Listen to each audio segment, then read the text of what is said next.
श्री माथुर चतुर्वेद परिषद कार्यकारिणी की बैठक संपन्न हुई। इस बैठक में यम द्वितीया यानी भैया दूज स्नान के महापर्व को राजकीय मेला घोषित किए जाने की मांग की गई। इसी के साथ साथ ब्रज के प्रसिद्ध कंस वध मेले की तैयारियों को लेकर गहन मंथन व विचार विमर्श किया गया। बैठक की अध्यक्षता करते हुए श्री माथुर चतुर्वेद परिषद के मुख्य संरक्षक महेश पाठक का कहना है कि मथुरा में होने वाले प्रसिद्ध कंस वध मेले को इस बार और भव्य व दिव्य रूप में मनाया जाएगा। उनका कहना है मेले को लेकर समितियों का गठन करके व्यापक तैयारियां की जा रही हैं। इसी के साथ उन्होंने भैया दूज स्नान पर्व को राजकीय मेला भी घोषित किए जाने की मांग की। इस बैठक में बड़ी संख्या में लोग उपस्थित थे। माथुर चतुर्वेद परिषद के मुख्य संरक्षक महेश पाठक का क्या कहना है, आइए सुनते हैं। जैसा कि आप लोगों को पता है कि हमारे यहाँ कृष्ण महोत्सव कंस वध मेला हर साल अपनी परंपराओं को साथ में लेते हुए हम लोग बड़े भव्य तरीके से मनाते हैं। तो इस पे हम लोगों की चर्चा हुई, परंतु सबसे पहले हमने यम द्वितीया की बात की। एक यम द्वितीया का उत्सव आप देखेंगे भारतवर्ष में एक विश्राम घाट है जहाँ पर कि यम द्वितीया के दिन भाई बहन का स्नान होता है और हम सालों से ये डिमांड कर रहे हैं कि इस मेले को राजकीय मेला घोषित किया जाए। मुझे बड़ी खुशी है कि हमारे प्रयासों के अलावा भी हमारे यहाँ के विधायक भी, उन्होंने भी चिट्ठी लिखी, कुछ लोगों ने और भी कहा, और मैं समझता हूँ कि यमुना जी की अनुकंपा से अगर सब लोग प्रयास करेंगे तो ये यम द्वितीया का मेला राजकीय मेला अवश्य घोषित होगा, जिससे जो लाखों आदमी बहन भाई के रूप में यहाँ स्नान करने आते हैं तो उनको सुविधा होगी।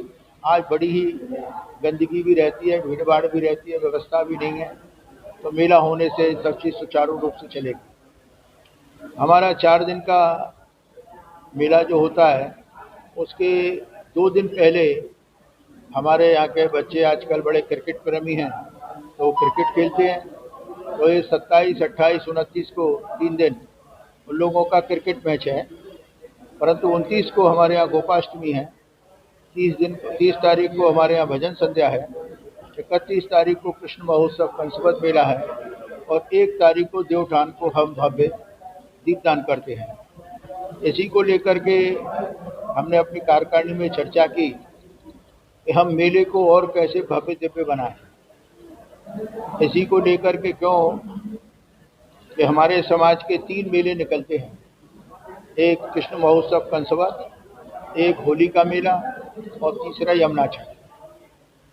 तो मेले की शोभा युवाओं से होती है, तो उसमें से विचार विमर्श किया गया कैसे हमारे बाजार को सजाया जाए, कैसे होली गेट को सजाया जाए, कैसे डिसिप्लिन मेंटेन किया जाए, गलियों में भीड़ न लगे, मेले की भव्यता कैसे आए, झांकी और खूबसूरत कैसे हों। तो हमने हमारे महामंत्री तिवारी जी से कहा है कि सब युवा कमेटी से बात करके और आप एक विभिन्न कमेटियों का गठन करें, उनकी जिम्मेदारी दें, जिससे कि मेले को 4 दिन के मेले को सुचारू रूप से मनाया जा सके। इसी को लेकर के हम लोगों का विचार विमर्श हुआ और यमुना जी चाहेगी तो कृष्ण महोत्सव कंस वध मेला बड़े भव्य दिव्य तरीके से भारतवर्ष में कहीं भी भाई बहन का मंदिर आपको नहीं मिलेगा, केवल विश्राम घाट पर ही है। इस मेले को राजकीय मेला घोषित करने के लिए एक लंबे समय से हमारी मांग चल रही है और इस मांग को अब दूसरे लोग भी समर्थन देने लगे हैं। जहाँ तक मुझे ज्ञात हुआ है, स्थानीय हमारे विधायक हैं, उनके द्वारा पत्र लिखा गया है, हमारे एक भाई हैं गोपाल चतुर्वेदी, वो भी प्रयास कर रहे हैं और नगर निगम के द्वारा भी कोई प्रस्ताव पास किया गया है, ऐसा सुनने में आया है। वास्तविकता क्या है? देखिए, अगर राजकीय मेला घोषित होगा तो हमारी आपकी सभी की समस्याएं समाप्त होंगी और राज्य सरकार से मिलने वाली सभी सुविधाएं उनको मिलेंगी, जैसे कि मुड़िया पूना मेला हो गया। तो ये हमारे जो जनप्रतिनिधि हैं, जो हमारे सरकार में बैठे लोग हैं, उनका ये दायित्व बनता है कि इस पर राजकीय मेला घोषित कराएं।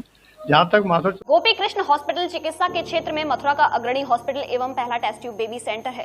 IVF में 70% सफलता, स्त्री रोग विभाग में high risk delivery, caesarean operation, hysterectomy आदि बेहद अनुभवी एवं क्वालिफाइड लेडी डॉक्टरों द्वारा किए जाते हैं। मॉड्यूलर OT एवं हाईटेक मशीनों से फिजियोथेरेपी, एम्स दिल्ली एवं CMC बेल्योर द्वारा certified pathology. Gopi Krishna hospital में Ayushman card, ESI card, BSNL के कार्ड, रेलवे के कर्मचारियों के कैशलेस इलाज की सुविधा। लगभग सभी इंश्योरेंस कंपनियां एवं TPI कार्ड धारकों को कैशलेस इलाज की सुविधा।